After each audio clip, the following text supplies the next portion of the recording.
Hello everyone and welcome to the first in our new series of Deep Dives, our long-running now musical lecture series. So no, we're not going to be singing today. It's effectively story time. We're going to be telling you all about the incredible music of Johann Sebastian Bach, but from a different perspective, from the perspective of Bach as a human rather than this godlike composer, part of the great pantheon. And you're going to get to know Bach in a completely different way today. Before we start, though, if you are here for the first time, you're very welcome. If you want to jump straight to the start of the lecture, there will be a link in the description once we've streamed this live. But as this is home choir, I'm going to say hello to everyone who's here this afternoon to enjoy this live stream. And of course, we've got shows coming up here on the channel, which I want to just quickly remind you of. Not only do we have today's broadcast, I do hope you enjoy it, but coming up over the course of the next few weeks, well, we've got Bob Marley coming up this Friday. We've got One Love. We've got The Good Old Way. We've got next week. We've got another lecture on the Deep Dive series, Handel and the Scandal, as voted for by the home choir community, and much, much more besides. So join us on Friday this week for Three Little Birds, and then next week, Folk Monday, we've got another deep dive and then some more Bob Marley following. And we've got a newsletter. If you are new to the channel, well, you can sign up for that to be kept up to date as to everything we're doing, all of our live streams, scores, and exclusive content that you can only get if you are a subscriber to the newsletter. It's all free. Just go along to homechoir.org, click sign up, and that's it. We'll send you that email once per week. And if you tell us when your birthday is, we will sing you happy birthday. And today we have 4 people in the home choir community who are celebrating their special day. Today it's the birthday of Albert, Teresa and Vicky, and tomorrow Rosa. So let's sing happy birthday for these 4 home choristers, and then we get on with our lecture for today. Ready? 1 after 2. 1, 2. Happy birthday to you. Happy birthday to you. Happy birthday, dear Vicky, Teresa, Albert and Rosa. Happy birthday to you and many more. Many happy returns of the day to all 4 of you, and indeed to anyone else who's celebrating their birthday at the moment. So everyone, it's time for a deep dive. It's been a long time since the deep dives were on our screens, I have to say. It is great to be back in the teacher's garb.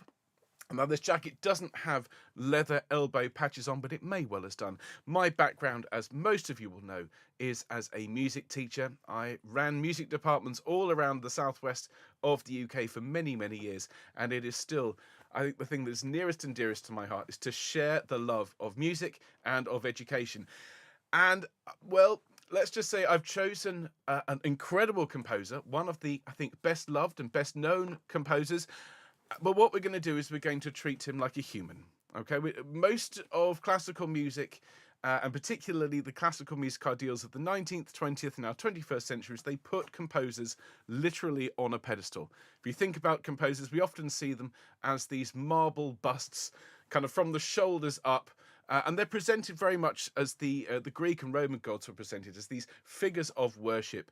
And in doing so, we actually lose a really important aspect about these people, which is they were human beings. And Bach was, as we'll discover, he was definitely human. He was, in fact, possibly more human than the rest of us. So I've called this lecture, Bach, a dueling, fighting, drinking jailbird, ? A bit of a clickbait title. Or is it? You'll see. Because, of course, we all know the music of J.S. Bach. It's part of our lives. We hear his music wherever we go. It's ringtones on phones. It's used in TV. It's used in movies. If you want to relax, you can sit down and listen to some beautiful Bach like this, the Goldberg variations. We all know Bach's beautiful music, whether it's the air on the G string, whether it's G's with Joy of Man's Desiring, or his Magnificat, his Passions, even his organ music. It surrounds us, and he's considered by many to be the father of Western music, achieving this godlike status, as I said. He was, however, not a god. He was capable of writing some of the most beautifully and technically astonishing music. It's used to this day as part of the training for those studying Western classical music at A-level and degree level here in the UK and beyond, and indeed all around the world. If you're learning a keyboard instrument, whether it's the piano or the organ, you will have Bach in your music collection. Singers, they train for years to sing Bach's music. But despite all that beauty that poured from this man, he was also capable of behaving in a frankly astonishingly inappropriate manner at times, especially given his life working both in and for the church. And in this lecture, we're going to explore the early days of Bach's life. We're going to look at his temper. His love of food and drink to excess is going to be part of this talk. We'll also look at his tendency to thumb his nose at authority and even to fight a duel or two. But let's take it right back to the start. This is the young Bach, and he was effectively a youthful firebrand. Now, he was born in 1685, and it's an important year, 1685. It's also the same year that Handel was born in. And Bach was born in Eisenach. He was one of 10 children, and he was raised in a very musically gifted and very disciplined family with a long, proud tradition of music being passed down through the generations. He developed a strong will as one of the younger siblings in the family and a sharp tongue early on, which would remain with him throughout his life. And he was known for clashes with authority even in his youth, showing signs of that independent spirit that defined his life and his career. But it's not fair to blame the young Bach for this behaviour entirely. As with all people, the environment in which one grows up in has a huge impact on the development of that individual. This is Bach's house in Eisenach. It's now a museum. And of course, Bach, as the son of a relatively well-to-do family, he went to school. Not everyone did, but Bach did. And his first school still exists. Here it is, Eisenach Latin School. It was largely attended by the male, of course, children of bourgeois tradespeople. However, thanks to the research of one John Eliot Gardner in this frankly fantastic book, Music in the Castle of Heaven, we actually know now that contemporary school inspection documents, and yes, school inspections were a thing even back then in the late 1600s. These documents damn the school, and in particular the boys at the school, as I'm going to read this quote: rowdy, subversive, thuggish, beer and wine loving, girl chasing, often breaking windows and brandishing their daggers. So it was not necessarily a particularly wholesome place of education and learning. It was actually a very, very rough place to begin your education. And more disquieting were the rumours that there was a systemic brutalisation of the boys, and evidence that many parents kept their children at home, not because they were ill, but because the parents were worried about what went on in or inside the school. And as punishment, Bach's contemporaries endured severe beatings and the threat of eternal damnation.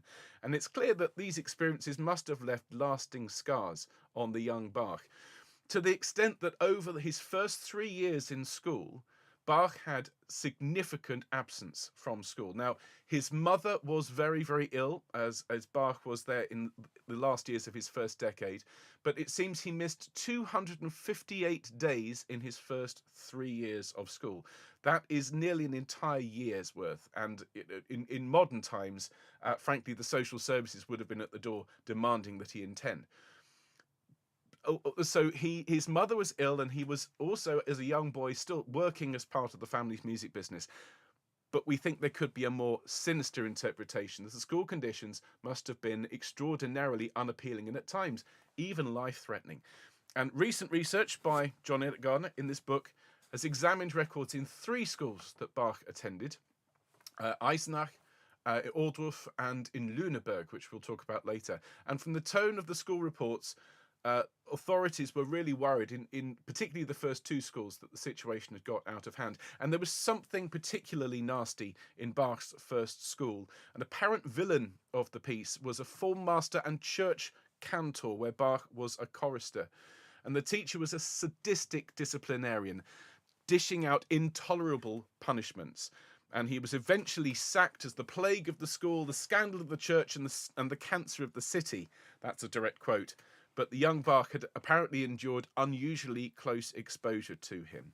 So you can't separate these experiences from the Bach that was going to write these wonderful pieces, but also to be a thorn in the side of authorities later on. You cannot have a beginning to your life that is that traumatic and that demanding emotionally without having to pay a price later on.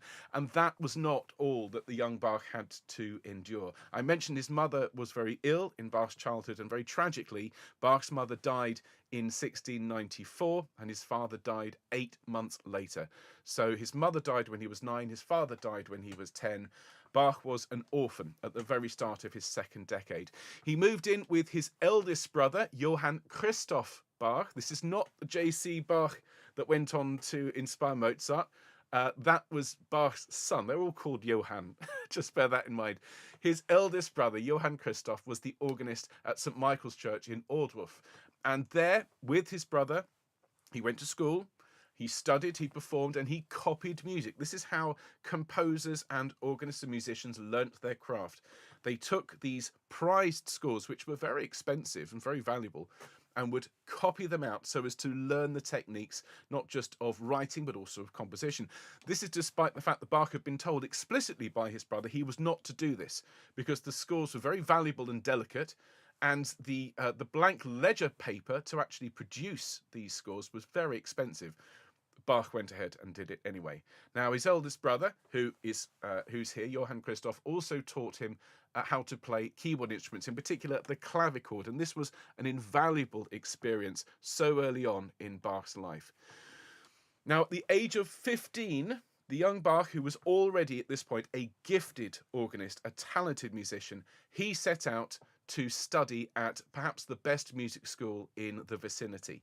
He walked, and this we'll come back to this later on, he set out on this mammoth journey, 400 kilometers, which for those of you using the King's measurements is 230 miles, on foot from Ohrdruf to Lüneburg to study at St. Michael's School. And this is the church today.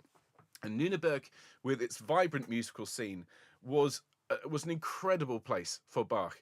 Suddenly, he was surrounded by the most incredible musical experiences. He had a fantastic organ teacher, Georg Böhm, who Bach very much liked and appreciated, and under whose tutelage the young Bach flourished. So here he was, spoilt for choice with musical experiences, surrounded by not just musicians, but composers, organists, teachers, and these 3 years turned out to be incredibly formative, leading to Bach getting his first job as organist at the age of 18 at the new church in Arnstadt.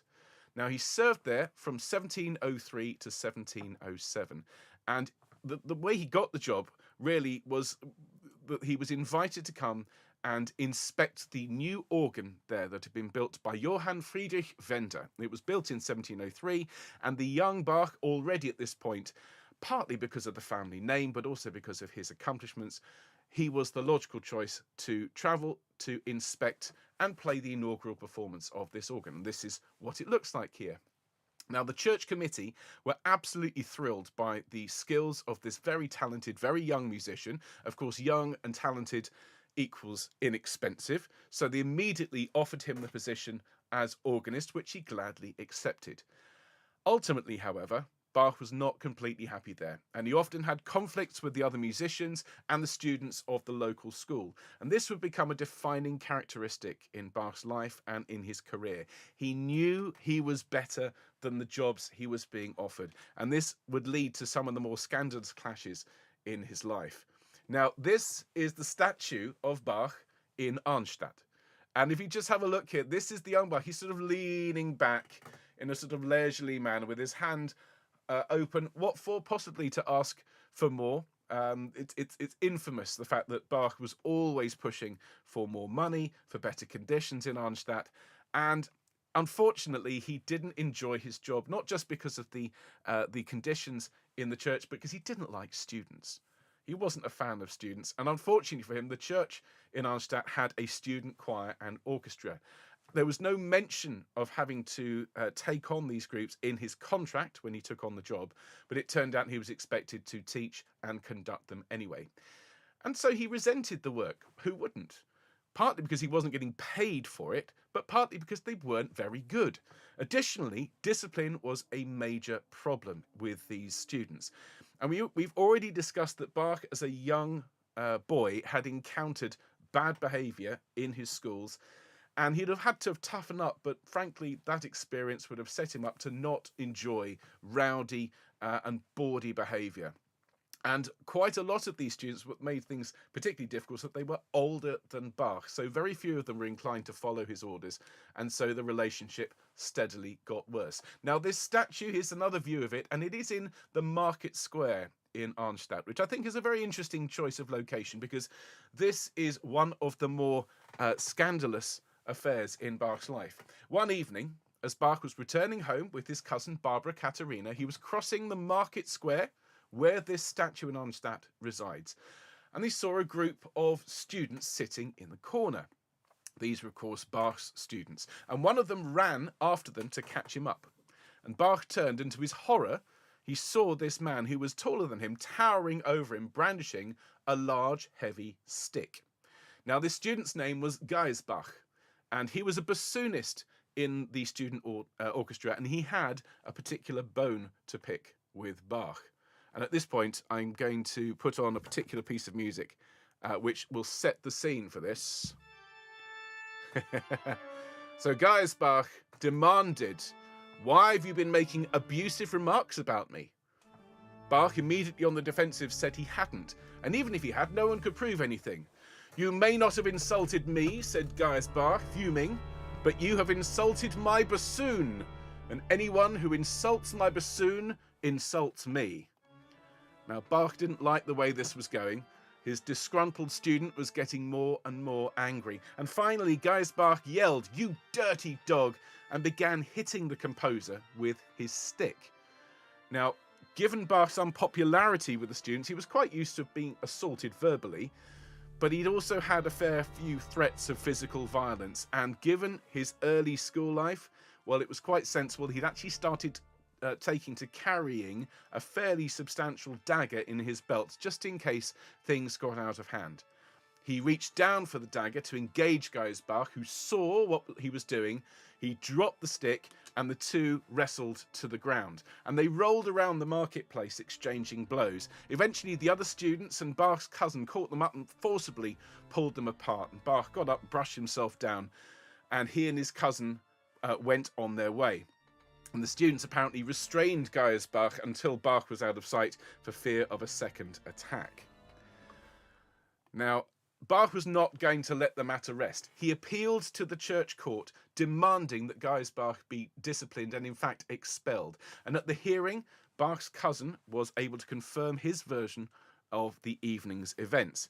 But when Bach was called, it turned out the composer had indeed insulted him in a rehearsal, calling him a nanny goat bassoonist, much to the amusement of the other performers. Now, on the basis of this, the council ruled that no punishment was necessary, and they advised Bach to try a bit harder to get on with his students and perhaps try not to insult them in rehearsals. Now, following that, in October of 1705, he applied to his superiors for permission to leave his post for a month to go and hear the music of Dietrich Buxtehude. Now, Buxtehude, as we'll discover, was a very important composer at the time, although these days he's not as well known. But Bach needed to go and hear Buxtehude for very important reasons. He said, "I want to comprehend one thing and another about his art." And the older composer was due to give a series of concerts under the title of Abendmusik, that's evening music, on Sundays throughout Advent. And it must have been a mouth-watering prospect for Bach, because remember, he was a young and voracious young man. He was desperate to learn more about his craft. And when he'd taken on this post at Arnstadt, well, he'd reached an impasse. He was now the most accomplished musician in town. From whom could he learn? And so this desire to go and basically sit at the feet of Dietrich Buxtehude is entirely understandable. As I said, he was not perhaps the most famous name today, but in the late 17th and early 18th centuries, Buxtehude was renowned throughout Germany. He held one of the most coveted musical positions in the land. He was organist of St. Mary's Church in Lübeck. And Lübeck was a really interesting town. It was very liberal, and it had a vibrant cultural atmosphere. And it was a free imperial city, and it had quite a lot of autonomy. And this meant that Buxtehude, unlike a lot of composers of his time, was not tied to one particular court. He had freedoms to travel and teach and develop his skills, in addition to his duties as town organist. And so, with this artistic freedom grew the daring nature of his music, the experimentation. This led to other composers wanting to come and visit him, including Handel and Telemann. But of course, Bach was particularly keen to come and learn from him because of this atmosphere in Arnstadt, which, as we've already discussed, wasn't particularly friendly, wasn't teaching him anything. And so, again, Bach set out on foot to travel pretty much, again, 400 kilometers to go and see and visit Buxtehude. And this is the journey today. Obviously, the big main roads don't exist. We're still talking about the best part of a week to actually make the journey. But we do know that it was worth it. He met Buxtehude. We know that he played the organ and sometimes even the violin in these Abendmusik concerts. Some historians speculate that Buxtehude may even have offered Bach his daughter's hand in marriage. And this was a deal that came along with his job as Lübeck organist, which Handel had been offered the very same deal but had refused. So there's a lot of incentives for Bach to stay in Lübeck, to take over from Buxtehude, to marry his daughter.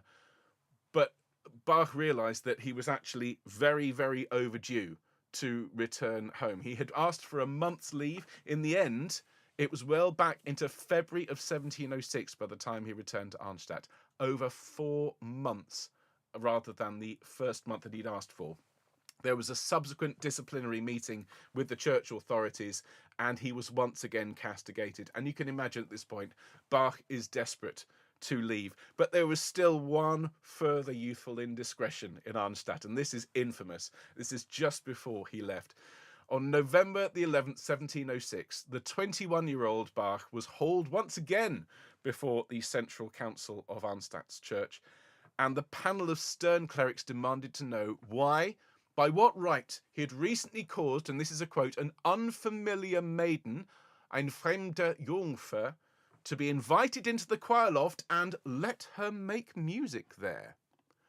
Now, it's important to note at this point that women were generally banned from participation in liturgical music at this point in history, but in some parts of Germany they were allowed to sing so long as they remained hidden. And it seems that Bach had invited a young woman into the organ loft, that she had been allowed to play the organ, that she'd sung, and that there had been some other activities in the organ loft which the church authorities did not approve of. Now, the identity of this young woman has not emerged in the intervening 3 centuries, though there has been much speculation. The most commonly held belief is that this unidentified young woman was in fact Bach's second cousin, Maria Barbara Bach. Now, Bach would marry her a year later. We don't know that it was her, but the timing seems to be somewhat suspicious. And we don't even know whether this took place during a clandestine hour, or whether it was during a service. We just don't know. But the fact of the matter is that, yes, Bach would go on to marry his second cousin, Maria Barbara. And this was another scandal, even then.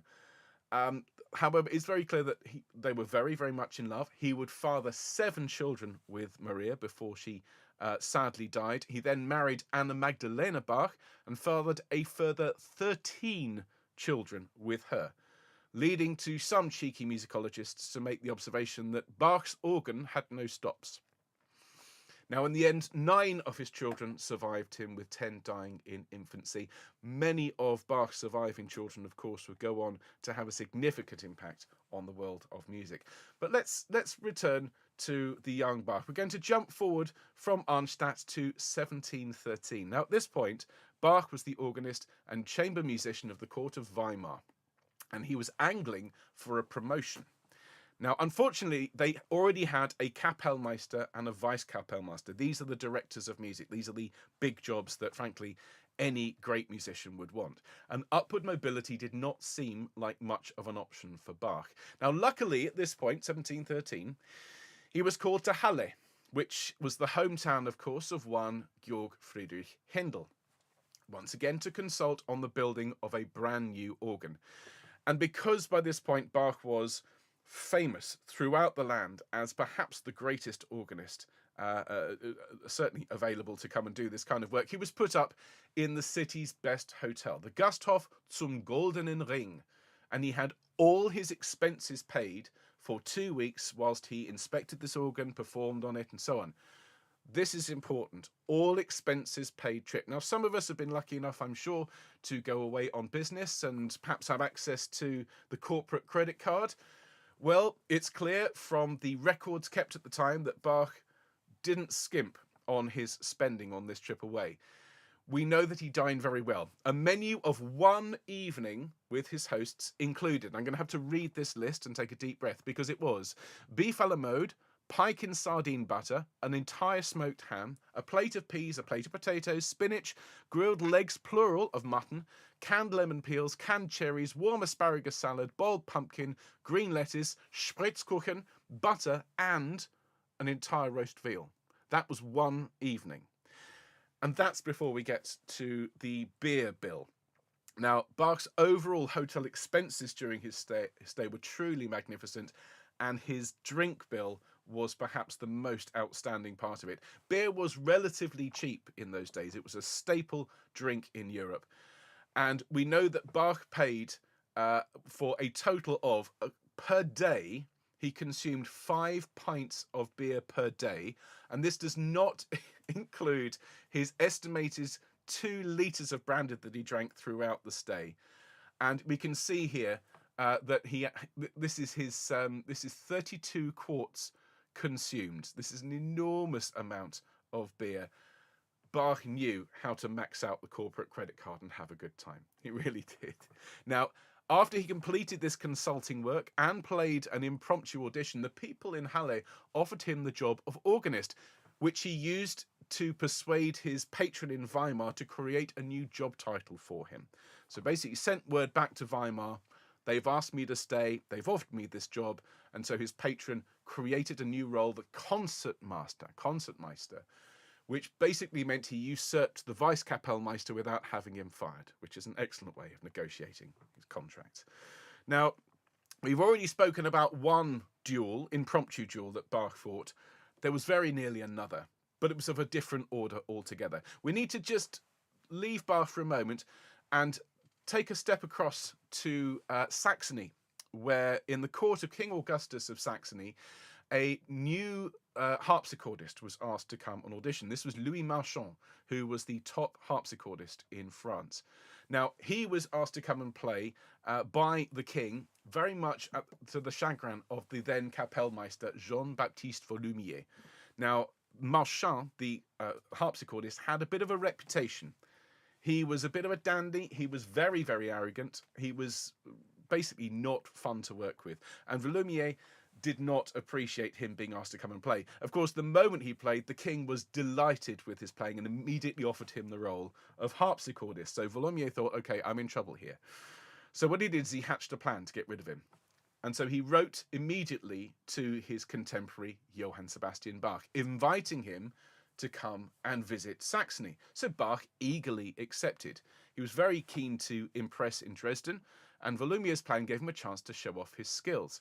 So on arrival, Bach was taken in disguise to hear Marchand here play the harpsichord, remaining hidden throughout the concert so as not to give the game away. And having heard Marchand perform, and with the encouragement of Volumier and the courtiers, Bach challenged Marchand to a harpsichord playing contest, a duel on the harpsichord.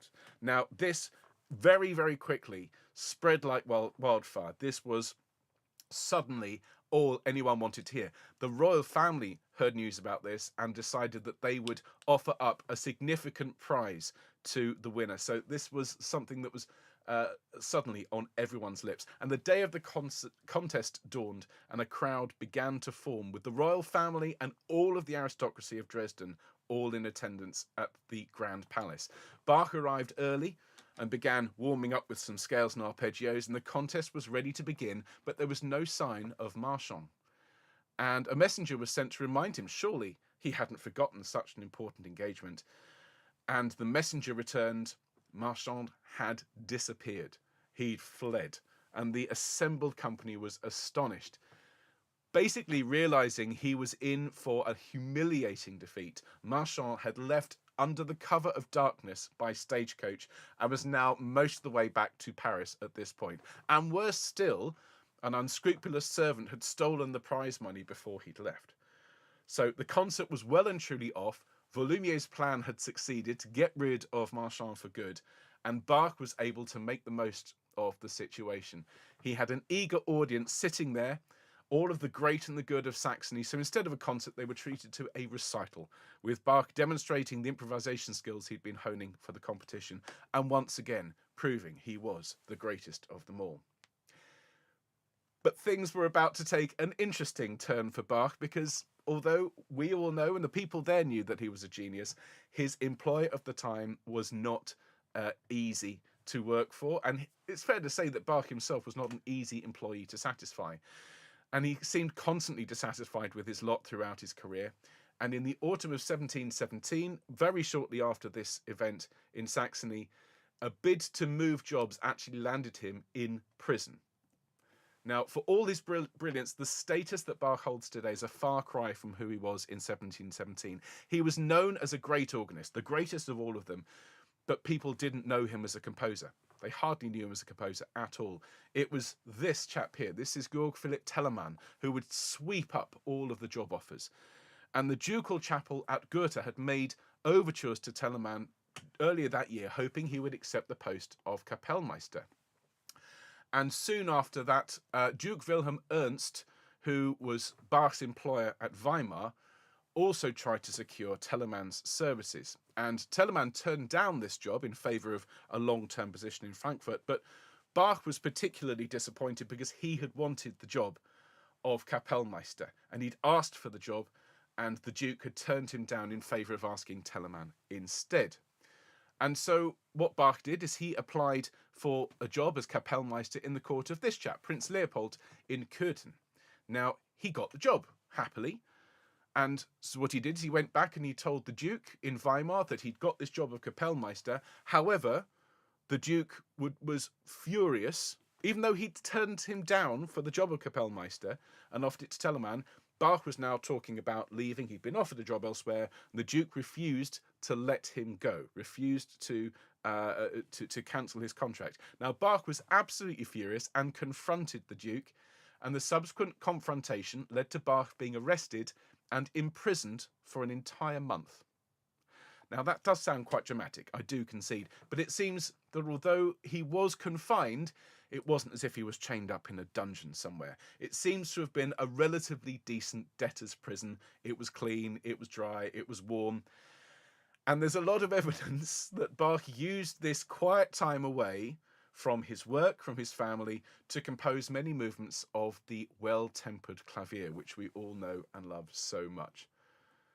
Now, Bach's brief time inside ended quite peacefully. On release, he went to work in Köthen, where he would write some of his most famous instrumental music, including the suites for solo cello, the sonatas and partitas for solo violin, the seminal Brandenburg concertos, and of course the English suites as well. And as Bach grew older, his life settled down. He became more industrious and more accomplished. He famously wrote a cantata in praise of coffee, known as the Coffee Cantata, and finished his career working in Leipzig as the most renowned and greatest organist of his age. And it wasn't until the 19th century that his worth as a composer became truly known and celebrated. But by then he'd become one of these aforementioned revered composers, treated as a god by the Romantic era composers and musicologists. We know now that he was a great man, a great musician, a great organist, but he was no god. He was definitely human. He was as human as the rest of us. It's fair to say, possibly even slightly more so. So that, everyone, is our deep dive for this week. Bach, a dueling, fighting, drinking jailbird, possibly. A genius, without doubt. One of the greatest composers, one of the most influential musicians of our civilization. And so we take off our hats to him, or our headphones rather, and maybe raise a glass of coffee or maybe 32 quarts of beer later on in his honour, if you will. So if you've enjoyed today, please do remember to subscribe to Home Choir. Do remember to give us a like. Do share this with anyone you think would be interested in learning about the great JSB, and join us for one of our upcoming broadcasts, because we have a couple more deep dives, very, very imminent. This time next week, we'll be looking at Handel and the Scandal, the story of Mrs. Susanna Sibber, who was the sister of one Thomas Arne, who was embroiled in a sex scandal and who was ruined until her career was saved by the Messiah, and indeed by Handel. So come and hear about Mrs. Sibber, and come and hear about Handel's resurrection and his revival and his renewal in the Messiah. And then the following week, we're going to be looking at, I think, something absolutely fascinating. Which chords connect the great Italian composer Vivaldi with Batman and Mahler and more besides? So our deep dive series is just getting started. Do please come and join us again sometime soon. But in the meantime, enjoy the rest of your day. All the best, folks. Take care.